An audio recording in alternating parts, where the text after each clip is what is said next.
বাগান করার জন্য যে কোনো বাগান, ইনডোর হোক, আউটডোর হোক, অ্যাডেনিয়াম হোক, কাঠগোলাপ, যে কোনো বাগান, একটা সহজ জিনিস আপনারা অনেকেই ভুল করেন, এখনও ভুল করেন, সেটা হচ্ছে টবের নিচে ফুটো করেন না। টবের নিচে ফুটো না করলে পানি পানি যদি জমে থাকে, আপনারা মনে করেন আরে পানি পানি তো বের হয়ে যাবে, তাহলে পানি দিলে লাভ কি, এটা মনে করেন তো যে না, পানি যদি আপনার এই পটে যদি ফুটো না করেন, তাহলে পানি তো আটকিয়ে থাকবে, আর আটকিয়ে থাকলে কি হবে, আপনার ওই ফিডার রুটগুলো হবে না, কোনো রুটই হবে না, রুটগুলো পচে যাবে, আর পচে গেলে আপনার গাছ নষ্ট হয়ে যাবে। এটা একটা বেসিক জিনিস, ঠিক আছে। আবার অনেকে মনে করেন আর একটা দুটো ফুটো করি হালকা হালকা বেড়ে যাবে, না, দেখেন এখানে ছিদ্র করেছে কতগুলো, 1 2 3 4 5 6 7 8টা। আপনারা চাইলে আরও করতে পারেন, কোনো সমস্যা নেই, কিন্তু বেশি ছিদ্র করবেন যাতে পানিটা দ্রুত বের হয়ে যায়।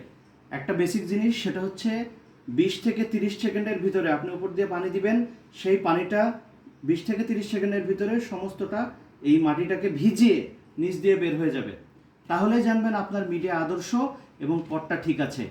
আর ওই যে আপনারা মনে করেন যে আরে পানি তো সব বের হয়ে গেল, তো তাহলে কীভাবে, ওই যে মিডিয়াটা যে ভিজিয়ে দিল না, ওই মিডিয়াটাই 1 2 দিন 3 দিন 5 দিন 10 দিন গাছ ভেদে ওটা পানিটা থাকবে, খেতে থাকবে, কোনো সমস্যা নেই। এই বেসিক জিনিসটা আপনারা কখনোই ভুল করবেন না। অবশ্যই অবশ্যই বেশি করে ছিদ্র করে নেবেন।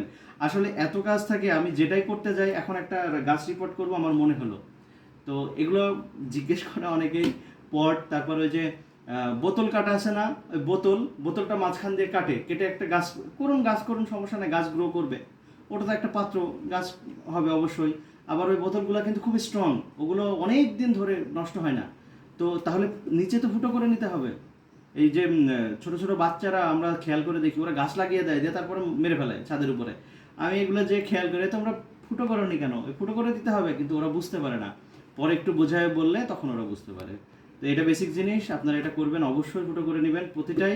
এই ছোট ছোট পটেও 5 6টা 7টা করে ফুটো করে নেবেন, যত ফুটো করবেন তত ভালো।